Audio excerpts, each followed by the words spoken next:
Hello everyone, welcome back for another Get Ready with me. I'm starting off with the Glossier Niacinamide Serum. I had already moisturized with the Glossier moisturizer, and so this is a really great base for my skin to start off with, and then we're moving on with the e.l.f. Putty Primer. I'm honestly obsessed with this. If you've heard good things about this, please trust the good word. It is such a good primer. Regardless of price range, this is honestly such a good primer. Then I go in with the LA Girl Micro Brow Pencil in the color Espresso to fill my brows in. It's had a grip on me for a very long time, as well as the LA Girl Pro Concealer in the color Porcelain has literally had a grip on me for probably years. I just use that to carve my brows out, and then I use a darker color to kind of get a good base in because I don't oftentimes do too much for my eyelids, and so I just go in and blend that out with a stippling brush to kind of give myself a little base. And then I go in with the Milani Screen Queen foundation in a color that is far too light for me, and using this little paddle brush, I guess you could call it, from Real Techniques. I just spread the product around. I like to do this before I go in with my beauty blender and some setting spray just to get that everywhere.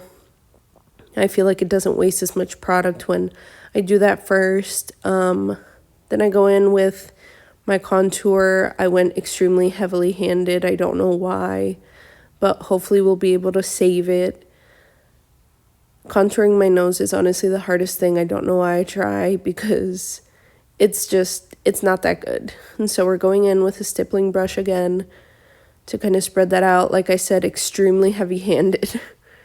We tried our best, and sometimes you try your best and you don't succeed, but we're gonna fix it as best we can. So I'm just blending that in, and once I get in with the beauty blender, it will make everything look a little more my skin color. We're just going to blend that in as much as we can and work everything in. Then I'm just going to use the smaller Real Techniques brush to kind of blend my nose contour into my eyelids and my brow bone so that everything looks a little more seamless. It looks like I have a natural contour. Nose job done. And then I go in with the e.l.f. Putty Blush. I use the back of the brush to break it up and spread the blush just because it was a little dry. And then I use the Morphe blush. As Whitney Simmons would say, I'm a blushaholic, and I always layer my blushes. And then I'm going to go in, just blend that all together, try to make it look as seamless as possible. And then I'm going to go in with my Fenty Beauty Pro Filter Concealer. It's so creamy and rich. You just let that sit for a little bit before you blend it. And you just need the tiniest amounts. A little bit goes a long way. I had actually bought this on my trip to Italy because I forgot to pack concealer. Sephora is way more expensive in Europe, so please remember your makeup, take it from me. And just blending that in, doing the best that I can to kind of snatch the regions of my face that need to be highlighted around my eye, kind of making that cat-like eye, and then going in with a thin layer of setting powder so that I can use one of those little triangle poofs next with a different setting powder, just because I feel like when I only bake without doing this thin veil first, it can come off as very cakey, especially on my under eye.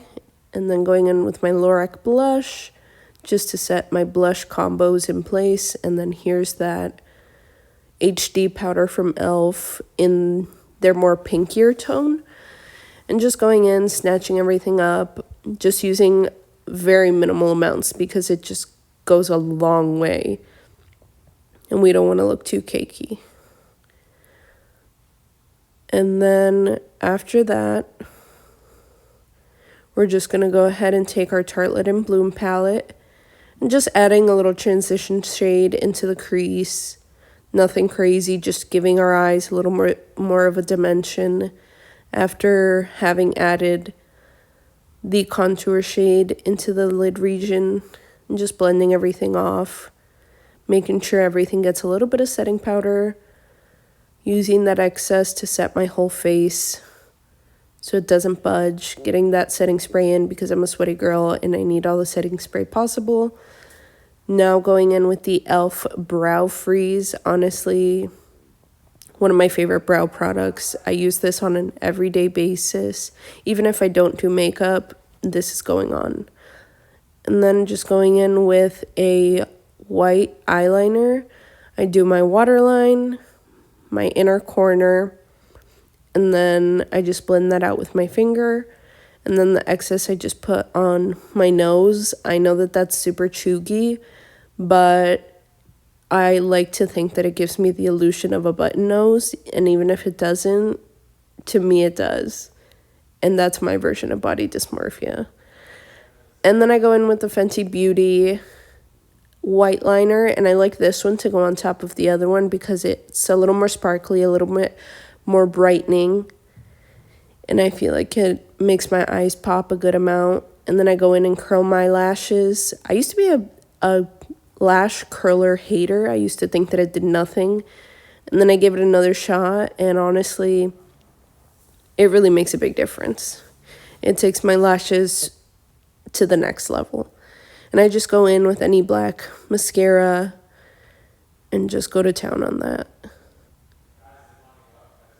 And just doing the other eye.